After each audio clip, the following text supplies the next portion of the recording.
शकुंतला जैन। आज हम पढ़ते हैं संस्कृत में प्रथमा पाठा सुभाषितानि। अब हम पहले सुभाषितानि का अर्थ समझ लेते हैं। सुभाषितानि शब्द सु प्लस भाषित इन दो शब्दों के मेल से संपन्न होता है। सु का अर्थ सुंदर, मधुर तथा भाषित का अर्थ वचन है। इस तरह सुभाषित का अर्थ सुंदर, मधुर वचन है। प्रस्तुत पाठ में सूक्ति मंजरी, नीति शतकम, मनुस्मृति, शिशुपालवधम, पंचतंत्रम से रोचक और विचारपरक श्लोकों को संग्रहित किया गया है। पहला श्लोक है गुणा गुणेषु गुणा भवन्ति ते निर्गुणं प्राप्य भवन्ति दोषाः सुसादुदोया प्रभवन्ति नद्यः समुद्रमासाद्य भवन्ति पेयाः। अब अर्थ जानते हैं। गुण गुणी जनों में गुण ही बने रहते हैं। वे गुण अगर निर्गुण व्यक्ति के पास जाकर दोष बन जाते हैं। नदियाँ स्वादिष्ट जल वाली होती हैं, वे ही समुद्र में मिलकर अपेय यानी कि ना पीने योग्य बन जाती हैं। दूसरा श्लोक है साहित्य संगीत कला विहीन साक्षात पशु उच्च विषाणहीन तृणम न खादन पी जीवमान तद्भाग देयम परमम पशु नाम। अर्थ जानते हैं। साहित्य संगीत और कला से रहित व्यक्ति सींग और पूंछ से रहित साक्षात पशु है। वह घास न खाते हुए भी जीवित है। यह तो पशुओं के लिए परम सौभाग्य की बात है।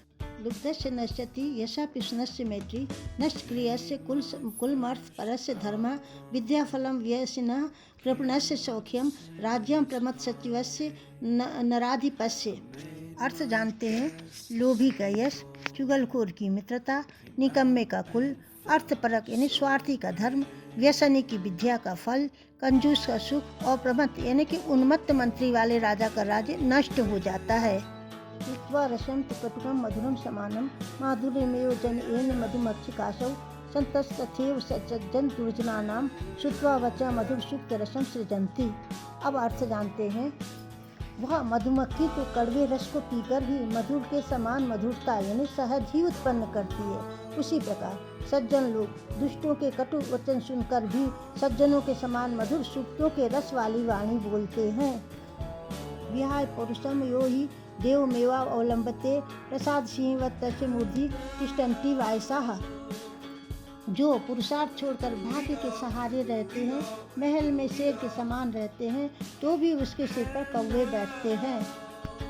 पुष्प पत्र फल छाया मूल वलकल दारुही धन्या महिरूहा येषां विमुखम यान्ति नार्चिनः। अर्थ है वृहत फूल, पत्ते, फल, छाया, जड़, छाल तथा लकड़ी देते हैं। पेड़ धन्य हैं जिनके पास जाकर याचक निराश नहीं लौटते, अर्थात वृक्ष का कोई भी भाग व्यर्थ नहीं जाता।